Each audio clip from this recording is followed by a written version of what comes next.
supply and demand trading is one of the best trading strategies out there, especially if you are using price action, right? But in my opinion, people are getting it wrong. They think supply and demand order blocks are the holy grail, right? But there are some misconceptions and some secrets that I'm going to be sharing today that people have to understand in order for supply and demand to be profitable to them, and so that they understand it a little bit better, right? So if you haven't watched my video on supply and demand, I encourage you to watch it. I think I'll leave a link in the description box down below. If I forget to leave that link, then remind me in the comment section so that I post that link, right? So because I'm not going to be going much into depth about what supply and demand is in this video, right? So supply and demand and order blocks, they are just one and the same thing, right? So I'm just sharing with you what do you have to know about those two, right? So when you are trading supply and demand, right, it's always better to trade with the trend, right? So that's one thing that most people forget to do, right?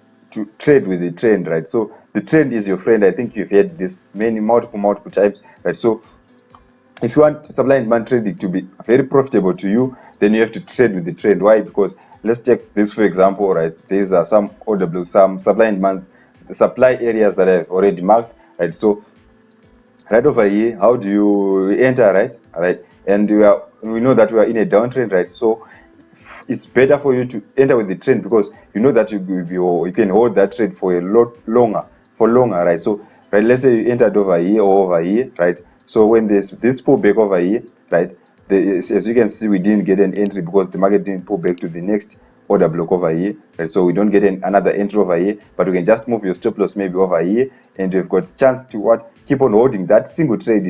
Is enough for you to hold that trade even for a day or something like that, right? You mark this order block again, right?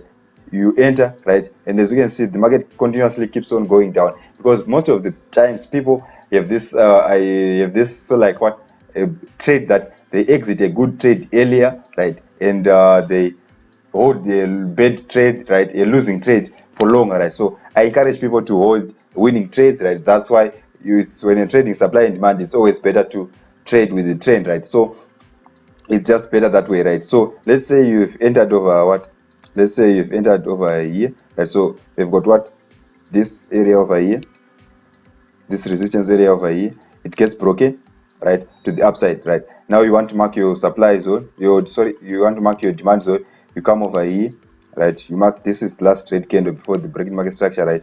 So we've got a candlestick confirmation and engulfing candle, and you enter here, right?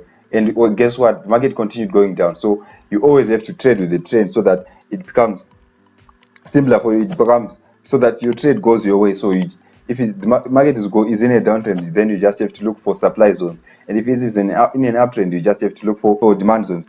That's one concept, that's one secret that most people don't know, but you have to know, you have to follow this, right? Then the second thing that most people don't understand is that supply and demand zones won't hold each and every time, right? It's not the holy grail strategy. Just like support and resistance, you know that support and resistance doesn't hold each and every time. The same applies for supply and demand zones because they won't hold each and every time. Let's take this for example, right? We marked this zone over here, right? And as you can see, the area gets broken a little bit over here, right? It doesn't hold each and every time, right? And the example that I was showing you again here, this is also a demand zone, but is it respected? It gets broken. There are also faults, right? It's not the only grail strategy, so it doesn't mean they have to work every time, right? So that's why you have to what, you have to treat it as a zone, right? And you have to respect that not every strategy is respected 100%. There's no holy grail. Every strategy has its own bad and good times, right? So then the third thing that you have to understand is, do not trade every single supply or demand zone that you come across, right? So like what I was mentioning over here, right? This is also a demand zone, but does it mean you have to trade it? No, because the market is in a downtrend, right? Even if you see that this is a very good demand zone, if it doesn't align with your trading plan, if it doesn't align with the current trend and everything like that, then you just have to let it go, right? It doesn't mean you have to trade each and every single supply zone you meet, each and every supply zone that comes your way, right? Because not all of them hold, just like the points just keep on repeating themselves, right? So not every strategy is going to hold, right? So as you can see, this is example for the previous point that I mentioned, right? Then what, another secret that I want to share with you guys is, if they are, let's say this setup worked, right? Maybe this demand zone was respected, right? Where is your potential TP, right?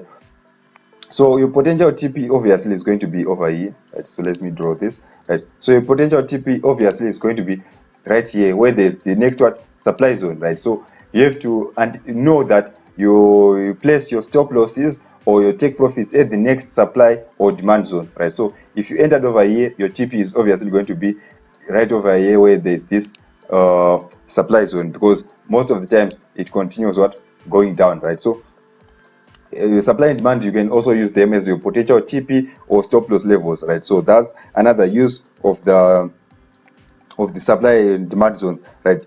And another tip that I can share with you is, if you are using supply and demand, you can also consider using Fibonacci zones, right? So I'll leave a link to a Fibonacci video where I use my levels, right, so that you can see where your stop loss is, so that you become profitable, so that it's easier for you to understand, for you to use, right? Then the last thing that I'm going to be sharing, is the fifth thing that I'm going to be sharing with you, is that supply and demand is a little bit different from support and resistance, in that a broken support may act as a resistance, but a broken demand does not always act as a supply zone, right? So let me just look for an example, but I think I hadn't marked an example for this one, right?